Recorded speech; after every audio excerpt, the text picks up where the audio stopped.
Everyone. It's good to see everyone. For those of you who don't know me, my name is Joseph Schattauer-Paye. I'm the pastor of Advent Lutheran Church in Wyckoff.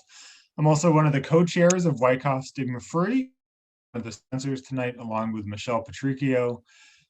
Tonight's event is also co-sponsored by Temple Beth Rishon. Thank you to Michael Goldberg. I know Michael is here.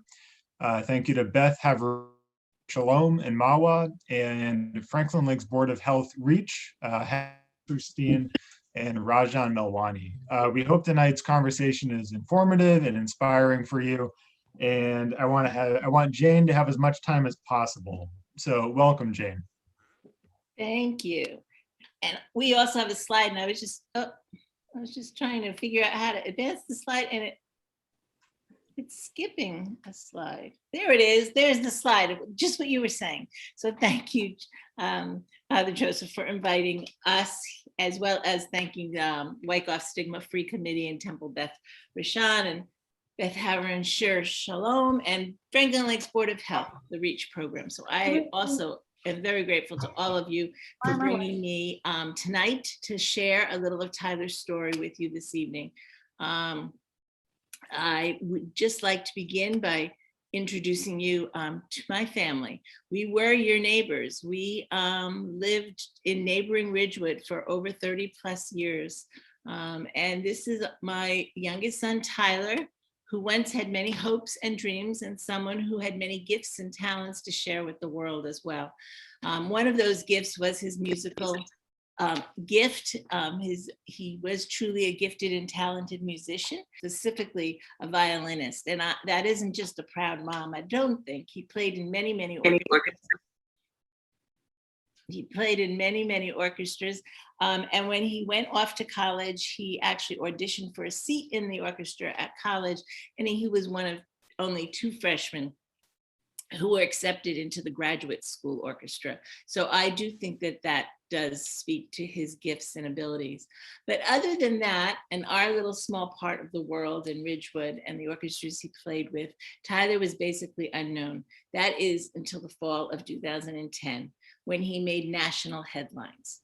For those of you who may have forgotten, or those who were maybe too young to remember, my son Tyler was the Rutgers University freshman who made national headlines after he'd been targeted in a cyberbullying incident in the fall of 2010.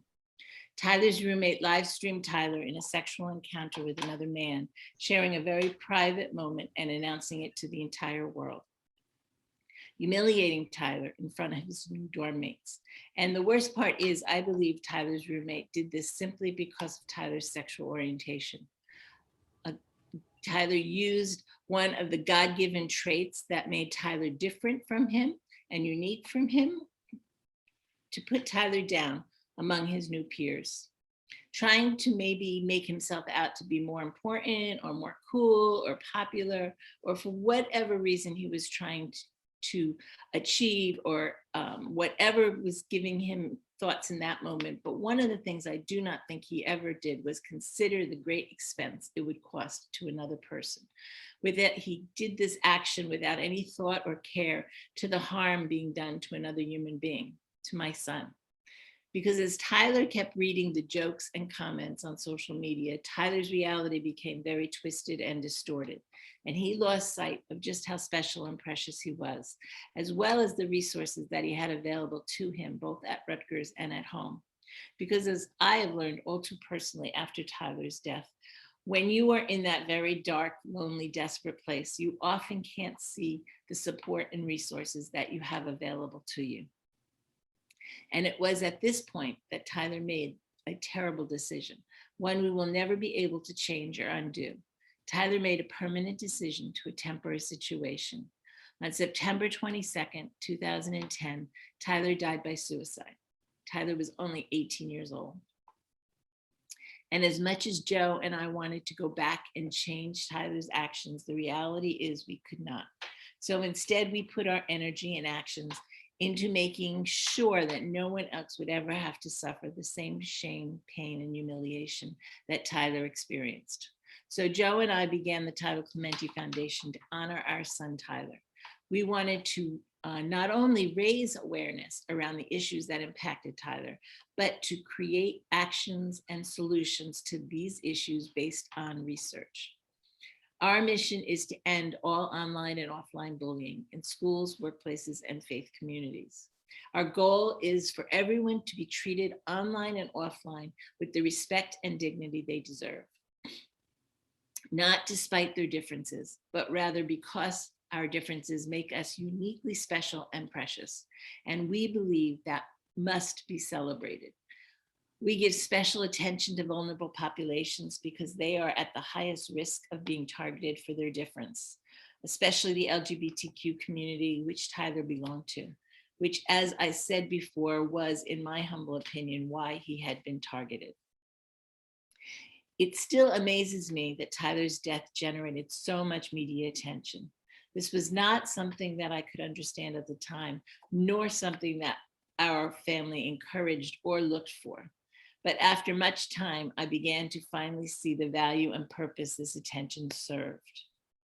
We do have a short video that shows just a small amount of the media attention that we received.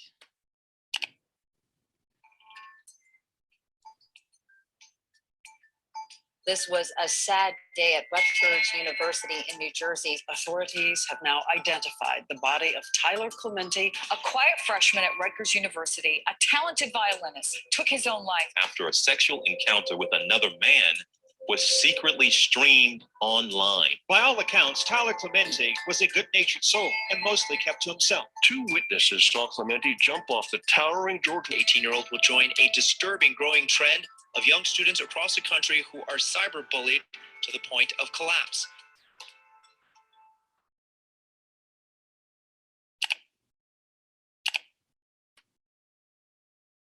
I did eventually realize that with this media attention does bring about awareness and to these very important issues, and the awareness fosters conversations, and it's those conversations that will ultimately bring about change.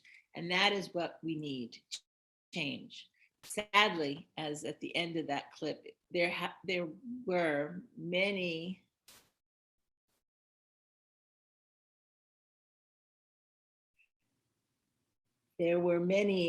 deaths in the fall of 2010.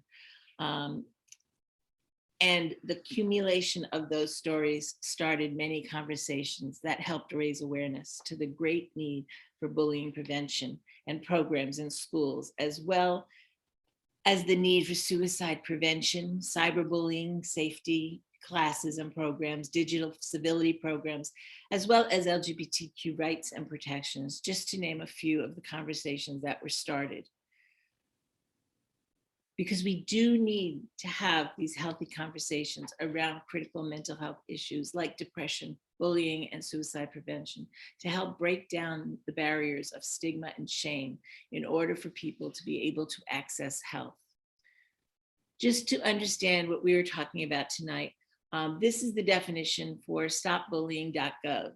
This is the formal definition on this website. Bullying is unwanted aggressive behavior among school-aged children that involves a real or perceived power imbalance.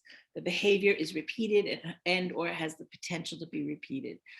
This is one definition. There are many definitions for bullying, and actually I've learned it's actually a legal term. So based on which state you live in, there will be a different definition, and that's what was covered under the laws of that state. And there's nothing new about bullying or aggressive and hurtful behavior. People have used words and physical actions to hurt others for years. And those actions also include micro social aggressions, like gossiping or spreading rumors. But we now have one new weapon in the arsenal, and that is cyberbullying, where words or pictures are used against someone in the cyber digital world, or in the internet via text messaging or emails or on social media. And although all bullying methods are very painful and can attack and destroy someone's spirit, there are a few significant nuances that are different within the cyber digital world.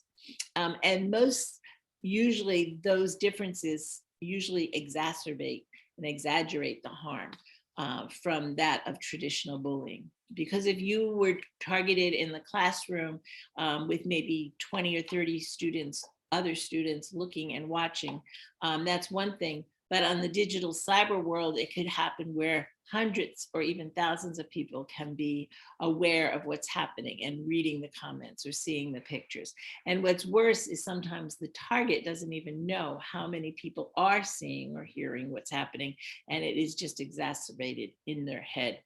I think that your head is the loneliest, most dangerous place for things to grow. As well as if things are happening in the digital world, there's this anonymity. People think they can hide behind a screen, so they say some of the most harshest things in that space. As well as if people feel like they can say those things because they're not really seeing the pain that they're implying into and giving. So I believe if you can't say something to somebody's face, to their eyes, to see their pain, then those words should not be shared at all. And I think the worst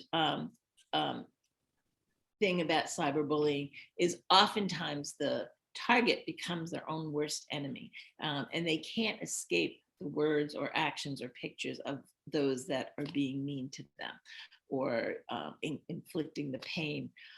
We think this was one of the things that strongly impacted Tyler's story. This was also before the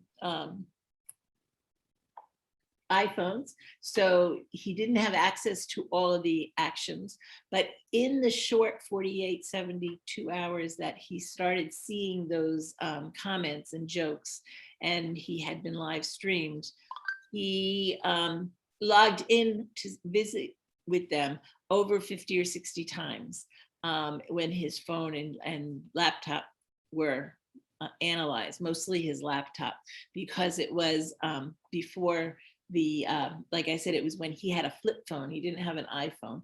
So he could access just a small part of it through his phone, but he actually had to have Wi-Fi service and have the phone. And 10 years ago was a whole different story. But he did take screenshots, and he was looking at those screenshots. And it was also one of the last things he looked at before he left for New York City. But I do want to stress that it's not the technology that's the problem. Technology is a super good thing. It's a very useful tool. It speeds up communication and helps keep us connected to friends and family. In some cases, it actually can be a total lifeline and resource for someone who doesn't feel connected to the people in their physical surroundings. One example is Trevor Project now offers crisis online intervention through text messaging. I think that's a great asset, as well as they also offer online support in closed private groups called Trevor Space. So if someone does not have a supportive community in wherever they are physically living, and they were looking for online support, they can join one of Trevor Space's wonderful private groups that they have. So it's important to remember that technology is only as good as how the people use it. It can be a useful tool, or it can be designed as it was designed, or it could be a weapon of great harm and destruction, as in the case of many young people today, including my son, Tyler. So let's, in my opinion, try to tame this Wild West and use it in the powerful, positive ways it was meant. And one of those things for me is that I always encourage people, whoever is sending out messages into this world, that before they hit that send button, that they take a breath. And with that, reread what is written. Oftentimes people are doing 2 or 3 things at once, maybe doing a text message and sending an email and talking and watching a show. And there's so many things happening at once, and we don't even realize sometimes the harm that we're putting out. So when you take that breath, reread what's written, and think about what you're trying to say. Is what your words on the text or email reflecting the words you want to use? And is it building someone up and encouraging them, or is it tearing someone down and destroying them? If it's the latter, if it's destroying someone or tearing them down, then I would always encourage people to consider what they're writing and rewrite it before sending it, or maybe just discarding it altogether. I think we really need to send out positive, good energy into the internet and not harmful messages. We do have a cyber safety guide on our website. I encourage everyone to go to tylerclementi.org and check out our resource. One of the couple of things that I just want to highlight out of it is something that we have some action plans that can be discussed. The whole resource is geared for parents and youth to discuss and talk through together, because we think that we need to be sure that children know that it's not something that's going to be taken away from them, their device, if they happen to get cyberbullied or have harmful messages sent to them. They need to have a clear plan on what to do. And talking about it proactively is really important. We want to make sure that people know that they should respond assertively if that is appropriate, but always with respect and kindness. And if you feel safe doing so, it's always really important to collect the evidence. You can take screenshots. I actually even learned that for some of the Instagram and such that are movies, there's a, if you have an iPhone, there is also a way to take a screenshot of the video that you're seeing. And it's really important to collect the evidence. And if you feel safe or unsafe doing that, it's always important to report it to the appropriate channels. Most platforms have a method to report situations to, as well as bringing in an adult, a parent. We always encourage that, as well as reporting it to the school. At this present time, it is still in New Jersey. If it affects the school, if it's among peers in the classroom and it affects the time in the classroom, then schools can address the situation as well. And we always encourage people to seek mental health services if available through guidance counselor or social worker at the school. And we also have conversations for if you have a friend who's experiencing cyberbullying.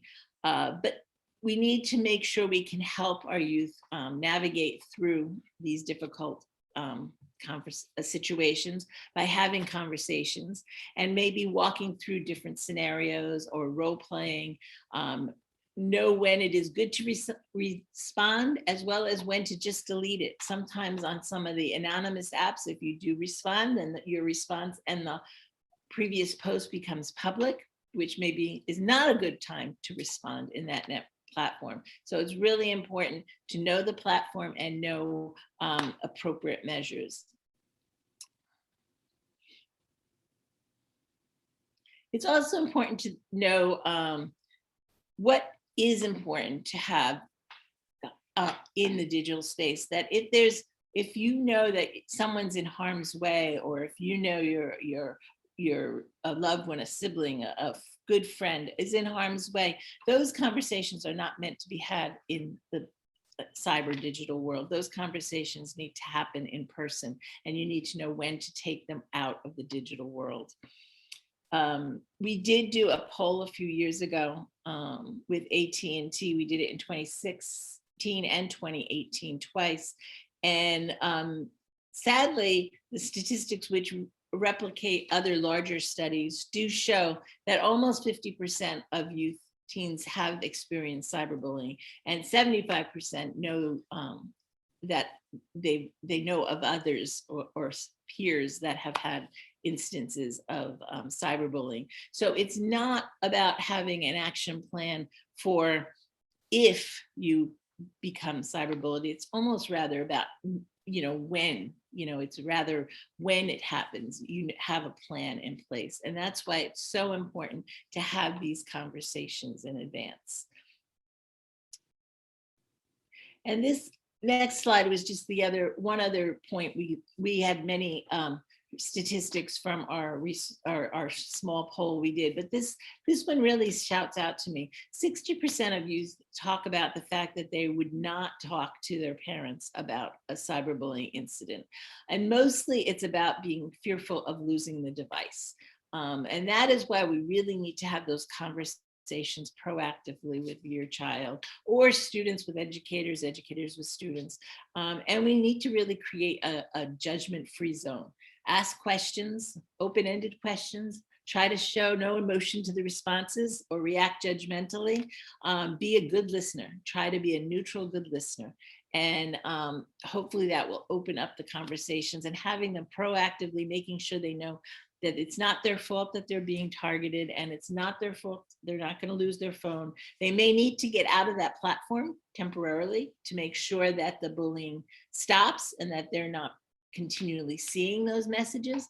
But until they block that person, or until they have a situation where it's dealt with, where they know if they know who the person is, and the conversation happens and they get it alleviated, but the device itself is not going away, and it's not going away forever, because it's foolishness to think that anyone could live in this day and age without being a good, having good digital civility and working well in the digital space.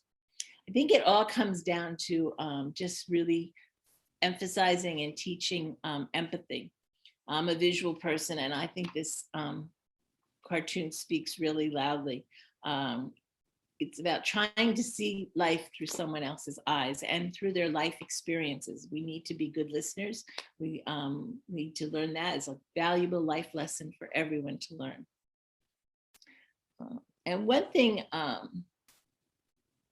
that I did see, even as I was learning more about bullying situations, and we did see this in Tyler's situation, is that there's usually more than one person in a bullying situation. We know there's the aggressor who's doing the bullying behavior. We know there's the target who's the receiving the behavior. But we also know that there are many, many bystanders that are usually seeing something happening. And we want to turn those passive bystanders into active upstanders. I can't stress that enough, to encourage everyone to not remain a passive bystander, but rather become an active upstander. If you see someone being targeted, online or offline, you can't remain silent. Silence just condones the behavior. We never ever want anyone to come into harm's way. And in that light, there's multiple ways of interrupting or intervening in a situation. You can interrupt the bullying situation if you feel comfortable, if you know the people involved. Sometimes it's as simple as just coming beside the target and saying, why don't we go here, escorting them away from the hostile situation, escorting them, if it's happening in the cafeteria, say, hey, let's go into the hall, or let's go to the library, or let's go to another table.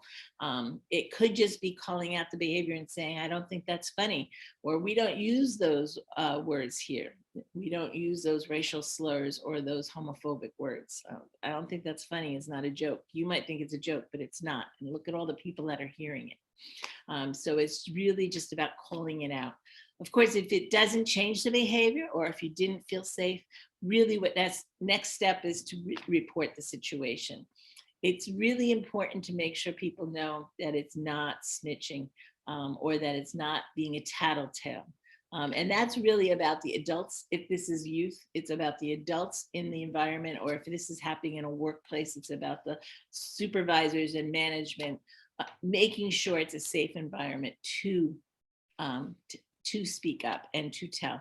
I spoke to a group of students in Florida via Zoom on Tuesday, and we, in talking about that was their biggest problem when they related stories about how they had been targeted.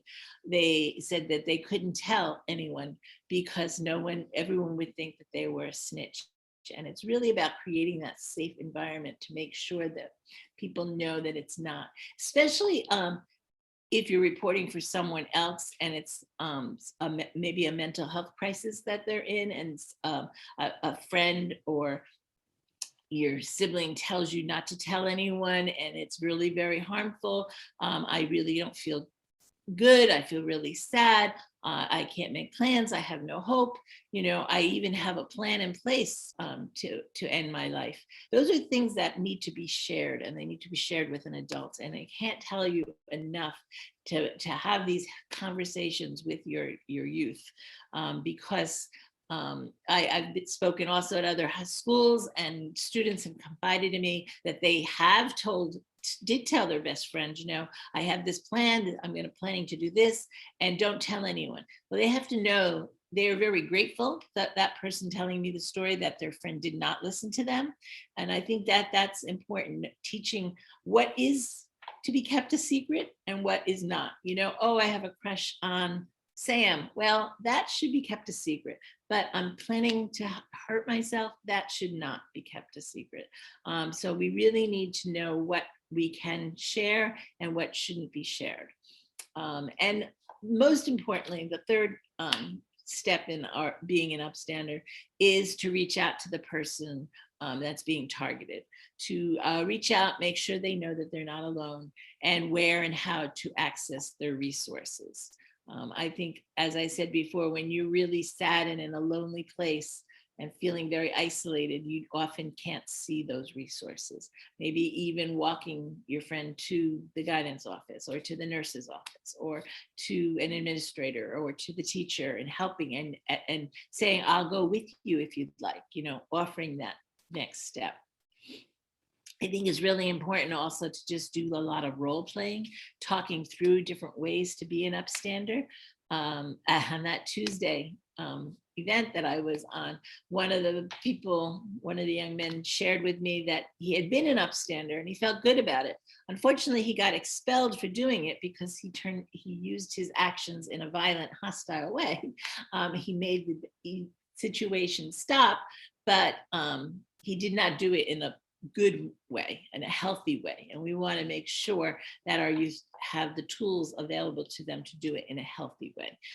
So we talked through some other options, and maybe in the next time he's confronted with a similar situation, hopefully he'll deal with it in a better, healthy way.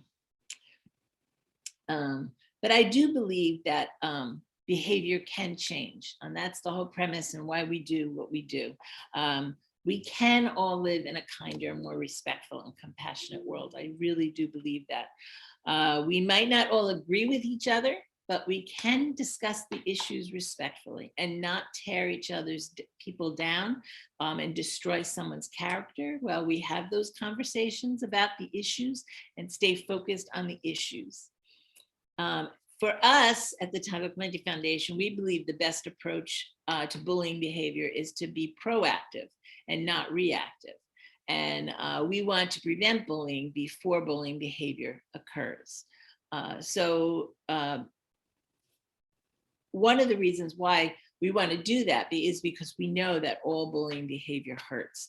It doesn't always have the same devastating ending like Tyler's story does or did. And I definitely like to stress that, but all bullying behavior is painful. And at the time that it is occurring, it really hurts. And most often it does leave lasting emotional and sometimes even physical scars from those moments, in which case why we really want to focus on prevention. We created a tool called Day One. It's a toolkit you can download on our website. It's effective, research-based method to prevent bullying before it happens. Our goal is to create safe social environments by helping young people learn and understand what is acceptable behavior and what is not acceptable behavior. And Day One will help set those boundaries clearly. Our goal is to have every teacher in every classroom, or maybe even every principal at every school, stand up on the first day and declare that everyone is valued here in this space, and that this is not, and it is not acceptable to humiliate or intimidate or target anyone in this classroom, not because of the color of their skin or where they come from or what language they speak at home, or how they dress, or who they love, what their sexual orientation is, what gender they identify as, or even their ability or lack of ability, or anything else that makes them unique and different. And we call out each individual characteristic. Or as I like to say, whatever makes somebody special and precious. It's such a simple idea, but it is also very important for the aggressor to know their boundaries. And even more importantly, I think, for that child or even adult who might be different or marginalized in some way, to hear that message, for them to hear that they are welcome here and they will be protected and they belong in this space. I think that is a huge, very important message to hear. And it's a real powerful message also, and such an important message for us all. I actually have a little video that we have also about our Day One program also. I'm Megan Mullally. More than 3.2 million students are bullied each year, but that number doesn't even begin to account for the number of people who experience harassment outside of the classroom, like in the workplace, on a sports team, or online. Bullying, harassment, and humiliation leave painful physical and emotional scars, sometimes for life. They can lead to emotional distress, substance abuse, missing work and school, and suicide. We cannot wait another day to make a change. This year, on Day One, people in your community and across the United States should take matters into their own hands. The Day One campaign is an effective, simple, and free way to reduce bullying, harassment, and humiliation. It focuses schools, colleges, workplaces, athletic programs, and other environments on a targeted intervention during orientation. It requires 4 main elements. 1, a person in authority. 2, making a clear verbal statement about what behavior will and won't be tolerated. 3, from the very beginning. And 4, getting confirmation from the audience that they understand. Day One leaders stand up and declare that cruelty, bullying, harassment, and humiliation are unacceptable. This summer, the official declaration will be available for download from our website. Simply register through our website, download the declaration, and bring it to your group. Campaign leaders will read the declaration to thousands of individuals across the country on their first day of school, work, practice, fraternity pledge program, or anywhere. Anyone who hears it then signs a pledge card committing themselves to being an upstander, someone who works to stop bullying by intervening or reporting the abuse. We'll gather stories from Day One campaign leaders and track how the program is helping participants. Responses can be recorded on the Day One video wall, a digital quilt of anti-bullying stories spanning the country and beyond. Join us by becoming an upstander and sharing your anti-bullying success stories with the hashtag Day One. Simple, effective, empowering. Day One, a project of the Tyler Clementi Foundation. I'm Megan Mullally.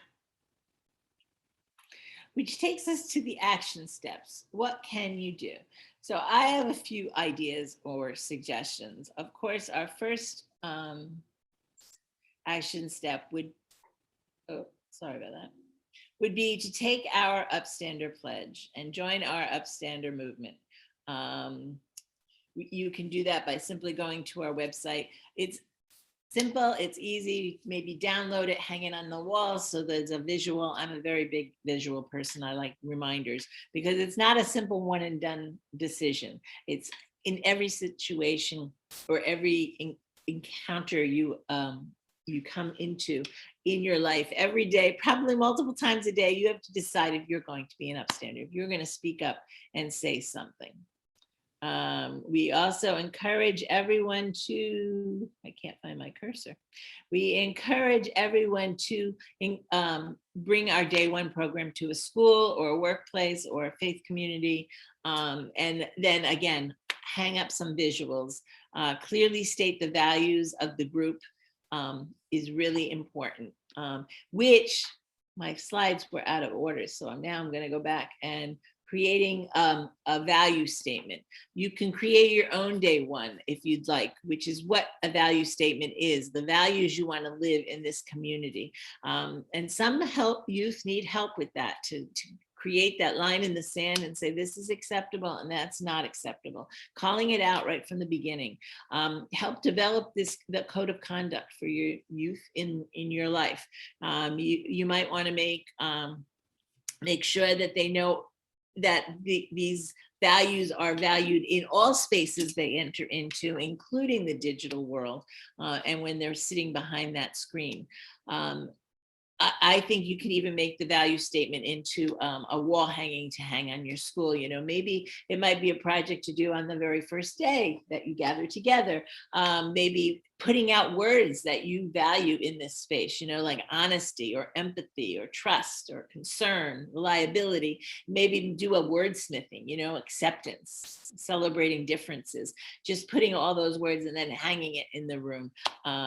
Creating it. And if you're doing it for your home and for your family, I've seen people who've done that as well. You know, you might want to include your love for each other or your faith, all those that are important. And I do believe that by having a value statement, or by doing day one, which is nothing more than our pre-written value statement, it will help create a positive school culture.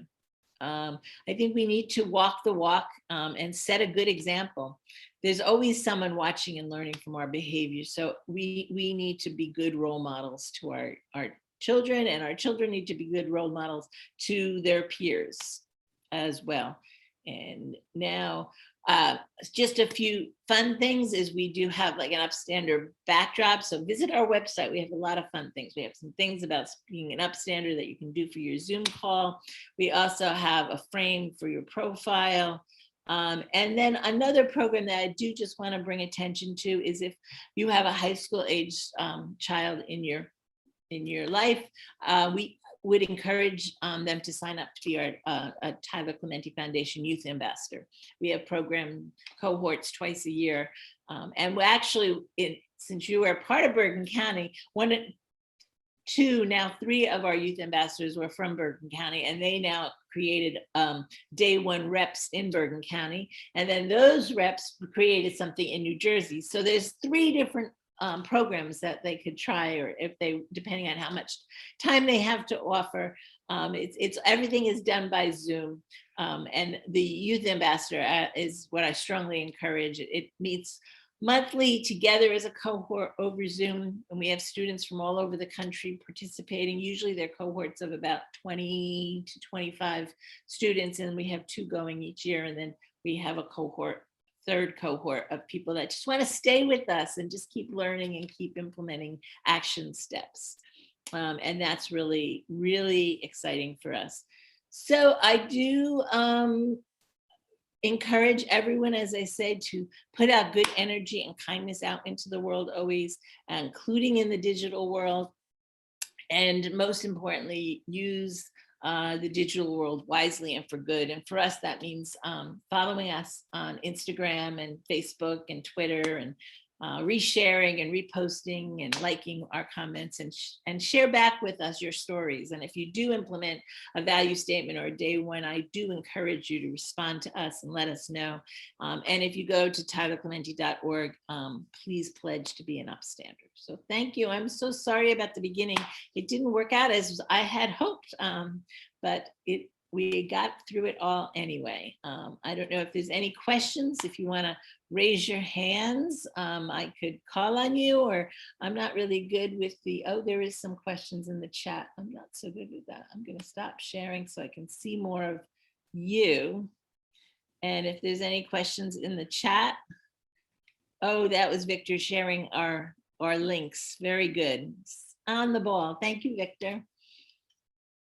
If you click on those links while we're here, then they'll be open on your computer. I just learned that. It's like always, like I was always like, how great they put it in the link, but I don't know how to access it later. But if you click on it, it'll save in another page. Oh, and thank you, Susan. I appreciate you too. Yes, Leslie, it looks like you have something to say. Yeah, Michael. Okay. I thank you, Jane. I was wondering, how much outreach has your foundation done with middle school students?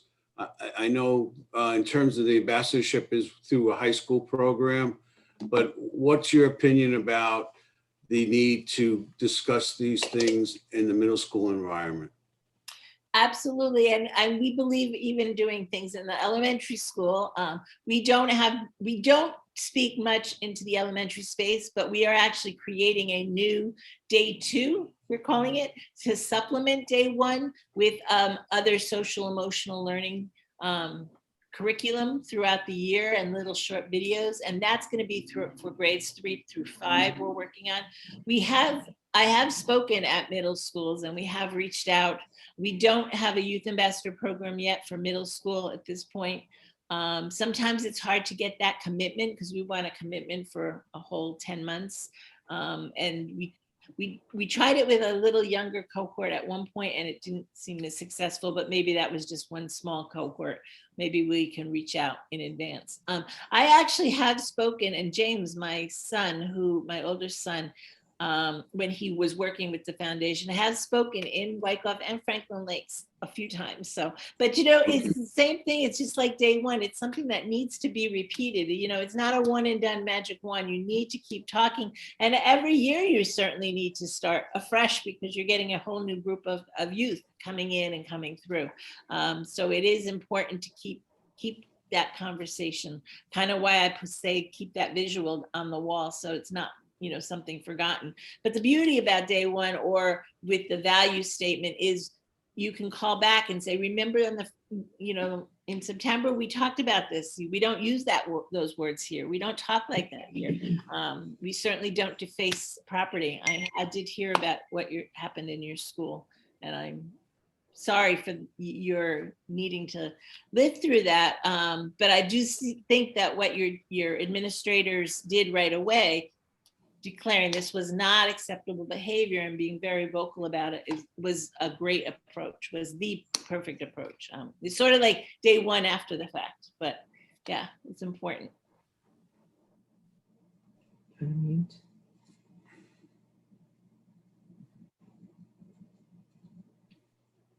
Any other statements? Okay.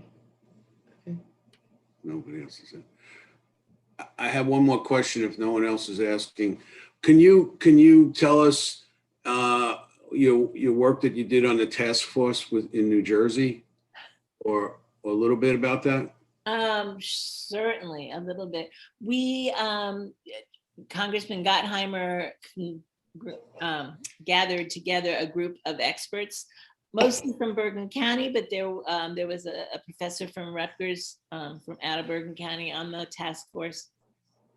And we reviewed the HIB law for New Jersey, and we made recommendations on maybe implementing some changes to the HIB law. Oftentimes when something is written, especially legislation, when it's put into practice, there are other suggestions that grow from it. And nothing is always static. So we definitely had a few changes in the definition for New Jersey, as well as opening up resources, recommending there be an outside third party. Of course, we can make recommendations, but it's up to the legislators to implement any changes.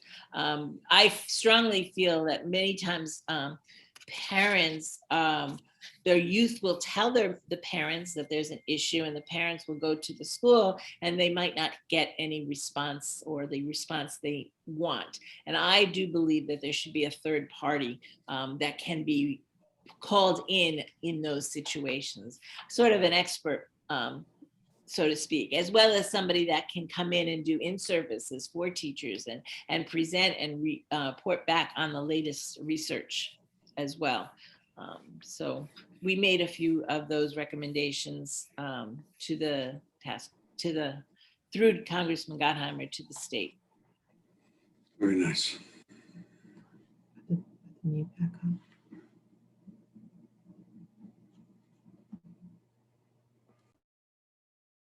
Well, I do appreciate everyone coming this evening and taking an hour out of a busy time of the evening, right? It's right after dinner, after work, and before, and getting people to bed. So I do appreciate you spending a little bit of time. We also have, and I do encourage everyone to go to our website as well. We do have, we do work, as I said, our mission is to put an end to online and offline bullying in schools, workplaces, and faith communities. And we do see sometimes where organized religion has created a barrier, especially within the LGBTQ community. So our work in faith communities is mostly about trying to bring inclusion and welcoming spaces of faith to the LGBT community. And we are working 2 big projects right now. One is letters of affirmation that we are focusing on the Southern Baptist Conference and sharing letters of harm that some people have felt growing up within that dogma. And we are trying to make change there. And we are working with Father James Martin in the Catholic faith to with a statement of God is on your side, a support of LGBT youth and against bullying. And we've only gotten, it was a statement for bishops, and we've only gotten 14 bishops, which is not a great turnout over the over 300 bishops, but we've gotten a huge organic growth within orders and organizations, Catholic orders, Catholic organizations, Catholic schools, and now Catholic parishes. And we have over 150 something plus of those 3 categories signing on, which means there are thousands of people that have agreed with us, as well as individual people have made comments on our ingratitude of the statement page. We have over 1,000 statements there, almost 1,100. So I think the time is right for these difficult conversations to make faith communities welcoming and inclusive. So if anybody has any question about that as well, or visit our website and see what we're up to. Hi, Scott, you came on. Oh. It's good to see people. Before I was seeing a lot of black screens, so I'm grateful. Yes, and thanks to our sponsors again. Thank you, Victor. You're so helpful. It's always nice to have somebody that's out there looking and adding to the conversation here in the chat room. All right, so Michael or Father Joseph, anyone have anything else to add for the evening? I thought Susan, she's listed as Susan and Harris had her hand up to ask a question. Oh, I don't see her, but She has to unmute herself. Unmute yourself and then I don't know where, oh, there's Susan. There we go. Okay. I live right in Ridgewood, and I was not well at the time when it happened with Tyler, but I wanted to share with you very much. And maybe we could get together sometime. I don't know if that works for you. Sure. If you send an email, my email address is on there. I actually no longer live in Ridgewood, though. I moved last year. I moved after 31 years in our house. It was very difficult to clean out a house after 31 years. But yeah, that is. We're here 43, but wow. Okay. Okay. Well, I just wanted to reach out. My mom committed suicide when 9 months before my son's bar mitzvah. It was a very hard time in our family's life, and so I just wanted to send you an angel hug. Oh, thank you. Okay. I'll receive that. Thank you. Okay.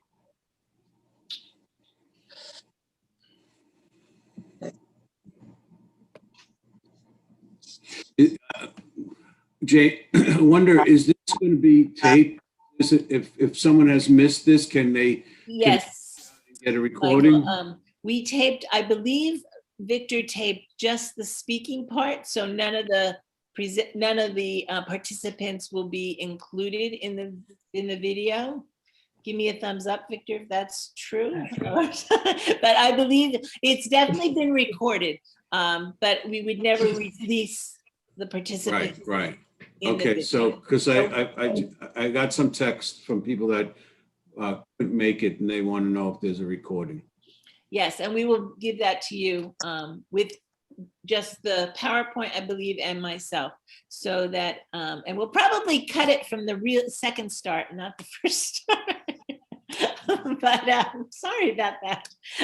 But yes, you will get it, and I think whoever the organizers of the event will get it for sure, and you can do with it as you wish. You have my permission to do with it as you wish. Thank you. Okay. Thank you. Pastor Joseph, are we ready here to? Yep, I can wrap us. I put my name and email in the chat along with Michelle Patricchio's email. If you want to get involved with Wyckoff Stigma Free, if you live in Flow, if you're around, feel free to reach out to either one of us. The way we usually end worship, we can end Zoom calls this way too, is we just say, go in peace. I hope you have a great night, and thank you very much for everyone's time tonight. Thank you. Yes. Thank you. Thank you. Thank you. Bye. Thank you. Thank you. Thank you very much. Thank you. Thank you.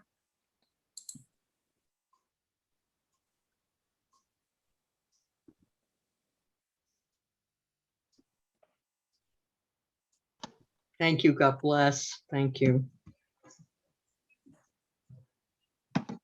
What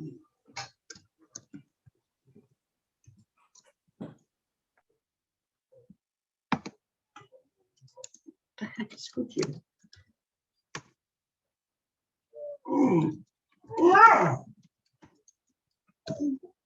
What's the matter with you? What's the matter? Good.